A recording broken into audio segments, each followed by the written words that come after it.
Hello, fairy tale and poetry fans. I'm back to read you another story. Sorry that it's been a while since I've put up something new. But maybe like some of you, I came down with that nasty virus that's going around, and it completely took away my voice for several weeks. But my voice is back now, and I'm feeling much better, and I'm excited to get back to my recordings because it's always fun to read through fairy tales and read some wonderful poets and then choose what I'm going to read to you. So tonight I was looking through Hans Christian Andersen again, and I found a tale that I haven't read in a while, so I thought it might be fun. So I think I'll read it to you. It's called The Emperor's New Clothes, and it's a story that you might remember from childhood. Tonight it's a little bit cold where I live, so I've got my wood stove going. I'm here on the couch with a big red blanket, and my 2 cats are asleep, and my house is very quiet. So it's the perfect atmosphere to read a story that I hope puts you to sleep and relaxes you. So I hope you're stretched out somewhere comfortable, and the lights are off, or maybe the lights are low, or maybe you've even got some candles lit, and a blanket around you, and you've let go of all the tensions and worries of your day, and you're ready for a nice, relaxing, rejuvenating night of sleep. So I'm hoping my story will help. So let me just open up my book here. The Emperor's New Clothes. Many years ago, there was an emperor who was so excessively fond of new clothes that he spent all his money for dress. He didn't trouble himself in the least about his soldiers, nor did he care to go either to the theater or the chase, except for the opportunities that then afforded him to display his new clothes. He had a different suit for each hour of the day, and as with any king or emperor, one is accustomed to say, "He is sitting in council." It was always said of him, "The emperor is sitting in his wardrobe." Time passed merrily in the large town which was his capital. Strangers arrived every day at the court. One day, 2 rogues, calling themselves weavers, made their appearance. They gave out that they knew how to weave stuffs of the most beautiful color and elaborate patterns. The clothes manufactured, which should have the wonderful property of remaining invisible to everyone who was unfit for the office he held, or who was extraordinarily simple in character. These must indeed be splendid clothes, thought the emperor. Had I such a suit, I might at once find out what men in my realms are unfit for their office, and I might also be able to distinguish the wise from the foolish. This must be woven for me immediately, and he caused large sums of money to be given to both the weavers, in order that they might begin their work directly. So the 2 pretended weavers set up 2 looms and affected to work very busily, though in reality they did nothing at all. They asked for the most delicate silk and the purest gold thread, and they put both into their own knapsacks. And then they continued to pretend to work at the empty looms until very late at night. "I should like to know how the weavers are getting on with my cloth," said the emperor to himself, after some time had elapsed. He was, however, rather embarrassed when he remembered that a simpleton, or one unfit for office, would be unable to see the clothes.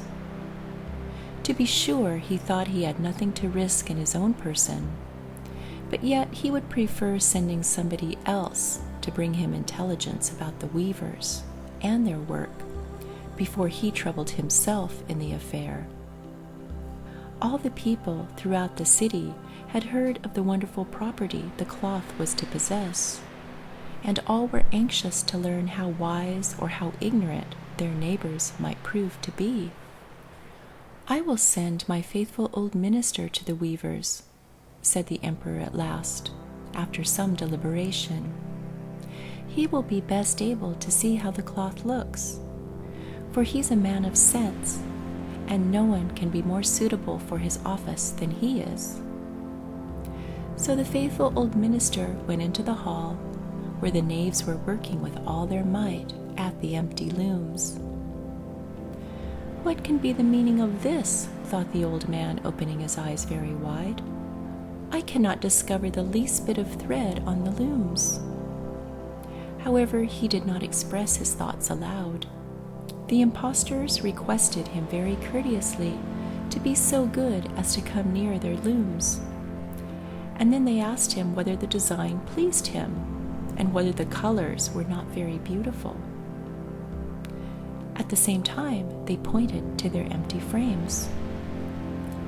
The poor old minister looked, and he could not discover anything on the looms, and for a very good reason. There was nothing there. "What?" thought he again. "Is it possible that I'm a simpleton? I've never thought so myself, and no one must know it if I am so. Can it be that I'm unfit for my office? No, that must not be the case either. I will never confess that I can't see this stuff." "Well, Sir Minister," said one of the knaves, still pretending to work, "you don't say whether this pleases you." "Oh, it's excellent," replied the minister, looking at the loom through his spectacles. "The pattern and the colors, yes, I will tell the emperor without delay how very beautiful I think this is." "We shall be much obliged to you," said the impostors, and then they named the different colors and described the pattern. The old minister listened attentively to their words, in order that he might repeat them to the emperor. And then the knaves asked for more silk and more gold, saying that it was necessary to complete what they'd begun.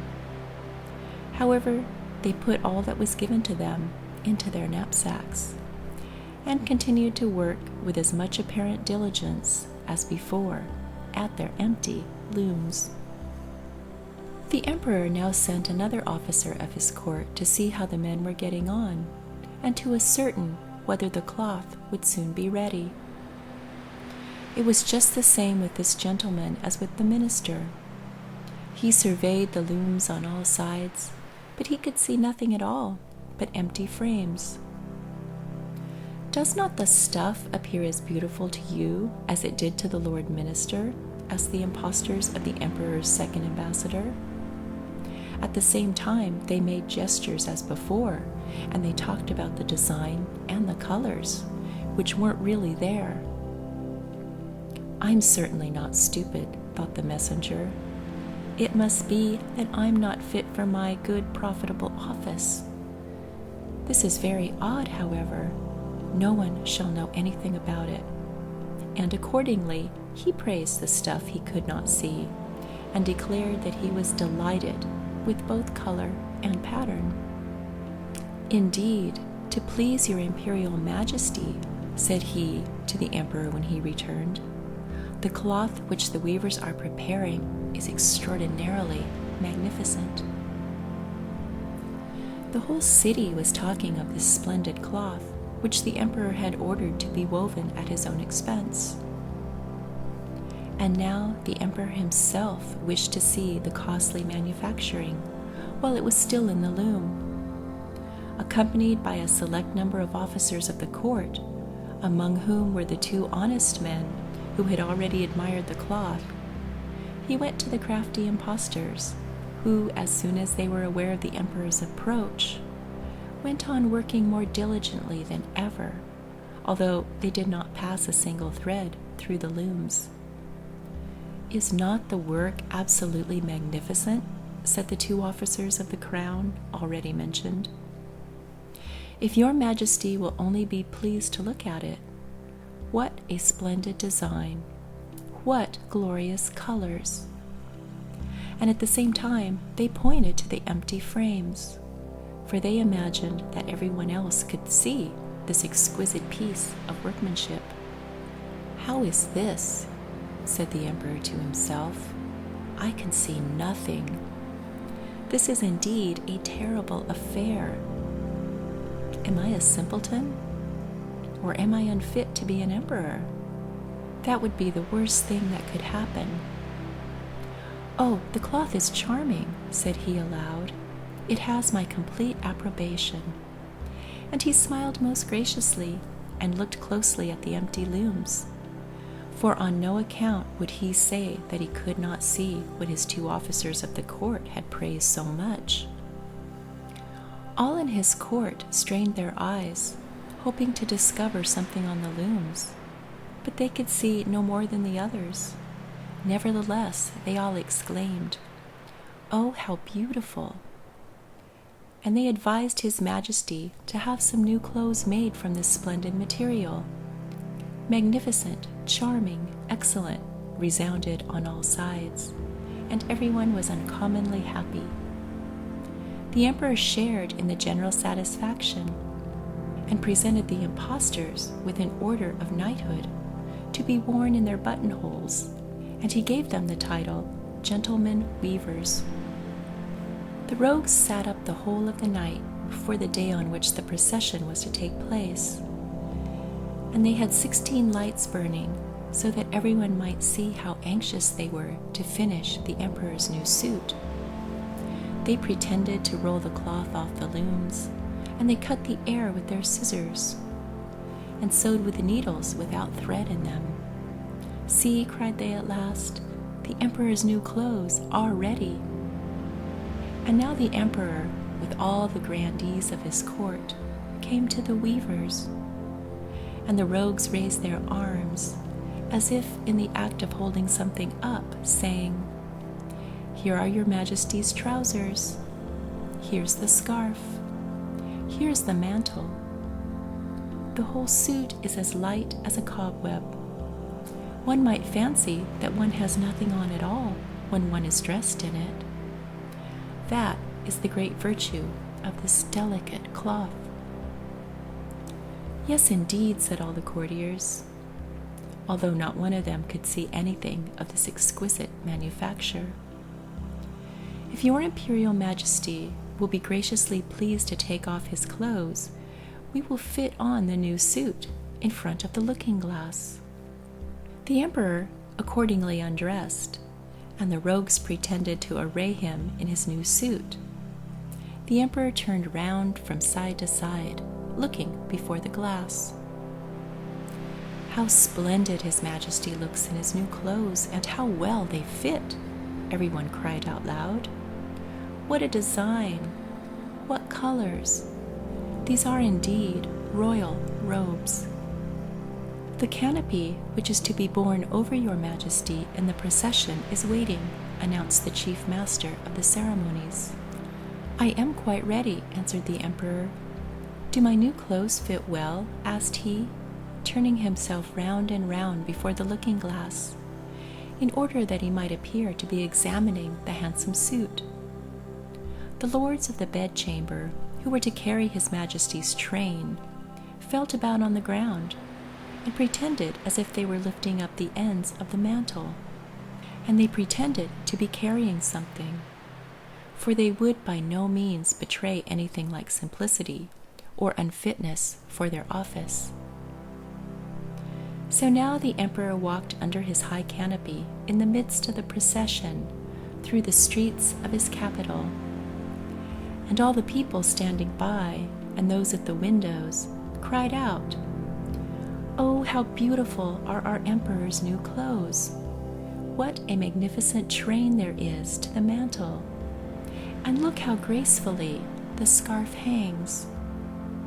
In short, no one would allow that he could not see these much admired clothes, because in doing so, he would have declared himself either a simpleton or unfit for his office. Certainly, none of the emperor's various suits had ever made so great an impression as these invisible ones. "But the emperor has nothing at all on," said a little child. "Listen to the voice of innocence," exclaimed his father, and what the child had said was whispered from one to the other. "But he has nothing on at all," at last cried all the people. The emperor was vexed, for he knew that the people were right, but he thought the procession must go on now, and the lords of the bedchamber took greater pains than ever to appear to be holding up his train, although in reality there was no train to hold.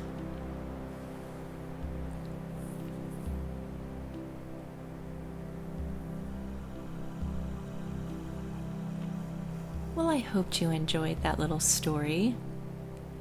It's definitely on the light side and definitely is humorous, especially when you apply it to modern day politics and how willing people are to go along with the crowd so as not to appear foolish.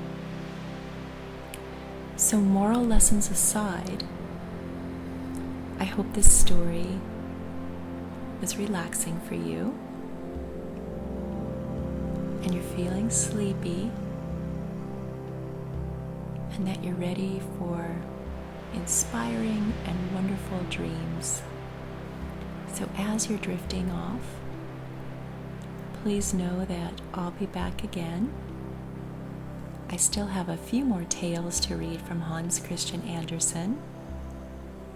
I also hope to be back reading the poems of some of my favorite wonderful poets.